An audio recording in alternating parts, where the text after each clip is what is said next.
right now on Higher Journeys with Alexis Brooks. Hi, everyone. I want to share something with you that was quite powerful that happened to me several days ago, having to do with getting a psychic reading. Now, this is something that I do not typically do, and at least it's not something that I do on a regular basis, but every once in a while, every once in a while, I think we have to get out of our own way as we're marching forward in our lives, trying to achieve certain goals. Sometimes it can be difficult to get out of our own way. And so I decided to go ahead and have a reading on a specific thing that I wanted to procure some advice for. Now, before we go any further, I also want to shout out and say thank you so much to Psychic Source, a new partner to Higher Journeys who was able to provide this reading. We will get into that a little bit more before we end this little conscious commentary. So I prepared for the reading, which is something that I would definitely advise everyone that is looking to get a reading do. And there are a few simple steps that I can share with you. Nothing original, but something that I think we all need to keep in mind. Whenever we're going to seek advice, procure information from someone who we consider to be psychic or spiritually oriented, obviously we have expectations. We have desired outcomes, if you will. But what I have learned over the years in getting readings is that if you can get out of the way of the outcome, in other words, set yourself into a neutral mindset. And I think this is so important. Whether you do a little bit of deep breathing prior to your reading, maybe a silent a prayer, or even just being quiet, sitting down quietly for a few minutes and level setting what is about to happen. Don't focus on what it is you're looking to get guidance or information on, as counterintuitive as that may sound. Because what's happening, I feel, whenever someone is reading an individual, or even for that matter, themselves, that's what we're going to get into in terms of what happened afterward. What's happening here? What I think is happening, and perhaps I'm oversimplifying, is that we all carry a field of energy around us and within us. And that field, many refer to it as an aura, which some people believe they see or can see or detect. Information lives within that aura, whether it's information from the past, what is happening at the present, or the future, what we call the future. Now, a good spiritual advisor or a good psychic reader perhaps is able to tap into that field. They're able to see whether it be probabilities, possibilities, or in my case, advice that I specifically asked this individual to lend to me. But the bottom line is, guys, we're the ones that carry this field. And not only do we carry the field of our own individual blueprint, but we are tethered to the larger field, what some refer to as the Akashic. And so when you do have a good reader, which I believe I did, by the way, a reader from Psychic Source, they're able to tap into not only your field, but the larger field. We're all tethered to it. And so I think that prior to getting a reading, if you are able to quiet the mind, slow the breath down a little bit, and detach from the outcome, in other words, stay in a space of neutrality, the more accurate the reading may be, and the calmer you'll be. Now, and that's what I did, by the way. After this reading that I had, I was very interested in the information that she gave me. But what I decided to do was something a little bit different than I have ever done before. And this is what I want to share with you after the reading. I went and I pulled a couple decks of cards. By the way, I love to shuffle cards every once in a while. It's kind of fun. And I do it again with no expected outcome, but just something that it's very creative process. And it's really, I think, a great way of tapping into your own intuitive capacity, because after all, when you're shuffling cards and pulling cards, whether it be tarot or oracle, or for that matter, any kind of divination, what you're really doing is externalizing that field that is otherwise internal or surrounding you. And it's giving you a depiction of what it is you really have within you to begin with. So, with that said, I went ahead and I pulled some cards. Now, here's the interesting thing. I pulled these cards for another reason. I was, of course, thinking about the reading that I had just had, uh, I think the day before. But in pulling the cards, I saw that each, and I pulled from two decks I'm going to talk about in a minute that I love. Every single card spoke explicitly to what this psychic told me in my reading, not vaguely, not sort of, explicitly, like they were very, very specific messages. And I thought to myself, that's interesting.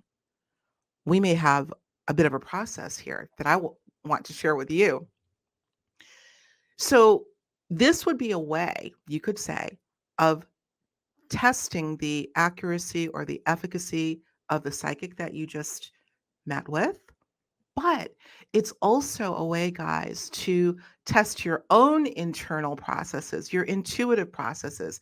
That's what's happening whenever we do any form of divination for ourselves, to be able to see a visual representation of what some aspect of our consciousness knows to begin with. And frankly, when you're getting a reading, there's some sort of a bridge, I think, that takes place between you as the person that's being read and the individual who's reading you as well. There is a confluence of connection, if you will, and particularly if it's a good psychic.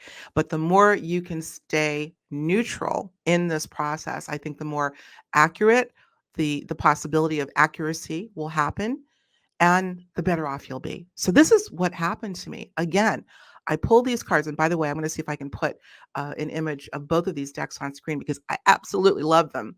Moonology is one of them that I have used for quite some time. That it's based on the lunar cycle, but the messages are really, really interesting and spot on when I've used them.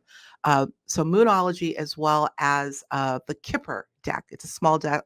It shuffles really beautifully. It's something you guys probably didn't know, but I love to play with the cards. We're going to talk about that more in maybe future episodes of Conscious Commentary. But again, pulling these cards, not necessarily specifically asking about how accurate the psychic was or how true were the messages, but indeed every card, and I think I pulled maybe half dozen cards, maybe a dozen, 6 in each deck. Every single one spoke to what she said, confirmed, cross-checked, corroborated. Now, will these things come to pass? And I think I'm going to keep what we talked about quiet for now.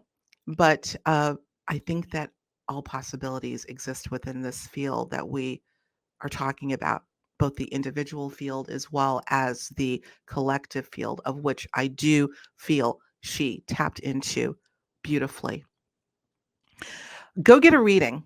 Try this out. You can use the decks and I'll have a link below for both of those decks, or use whatever. I like to use the Oracle. Tarot is still a little bit difficult for me, although it's very powerful.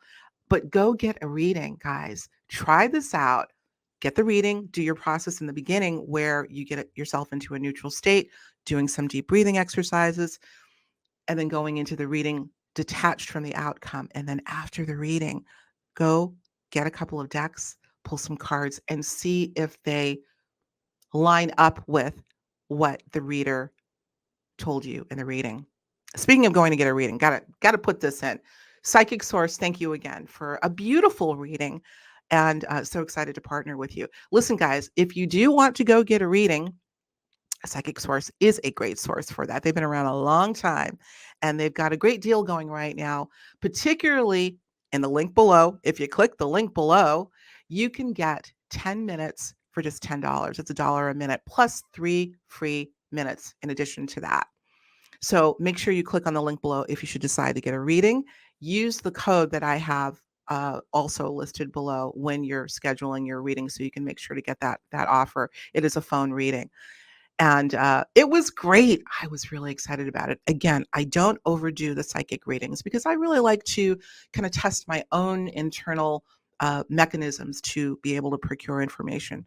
But sometimes we need to get out of our own way. Sometimes the left brain is on overdrive. We're trying to analyze things to pieces, and it's just difficult to get a stream of consciousness that really serves you. And so these are the times that I like to go and get a reading. And for that, it was well worth it. So I think that's about it. Oh, no, it isn't. I got one more announcement for y'all. We are back. I'm so excited. Starting this week with full episodes, new long form guest episodes. And guess who our first guest is for the new season? Paul Selig. Speaking of psychic mediumship, etc., and channeling, Paul Selig is going to be joining us, and we've got lots to share. This is my first time interviewing Paul, first time speaking with him.